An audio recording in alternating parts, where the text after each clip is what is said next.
malalaki at maliliit, na nangakatayo sa harapan ng luklukan at nangabuksan ang mga aklat at nabuksan ang ibang aklat na siyang aklat ng buhay.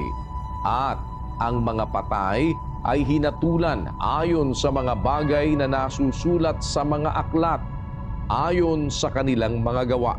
Hahatulan tayo sa gawa, yung ginawa natin.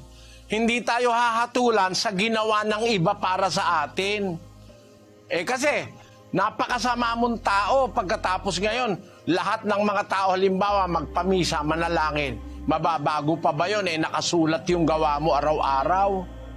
May aklat ng buhay kapatid. May record tayo sa langit, tayong lahat. Kumbaga sa school, meron tayong card. Nandun yung record kung papasa ka, kung hindi. Hindi mo mapabago yung card. Maaaring mabago mo yung pagka yung teacher mo tumatanggap ng lagay. Ang Diyos walang lagayan doon. Walang palakasan doon. Kung ano talaga yung ginawa mo, yun ang pananagutan mo sa araw ng paghukom. Kahit sino pa ang manalangin para sa'yo, patay ka na, wala ka ng paraan para magbago kasi patay ka na, kahit sino pa manalangin para sa'yo, hindi ka na pwedeng patawarin. Kaya bago pa tayo mamatay, dapat mapatawad tayo. Para tayo mapatawad, dapat tayong mangumpisal.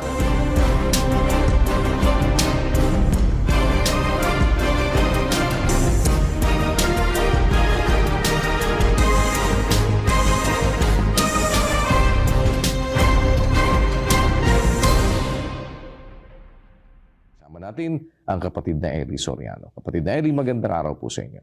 Magandang araw mga kababayan, magandang gabi po. Salamat sa inyo pong pagdalo.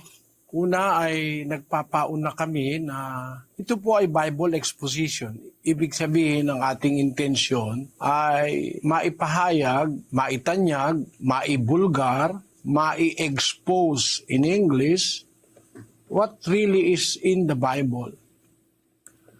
Because our observation is that there are leaders of religion being called as world's greatest religion.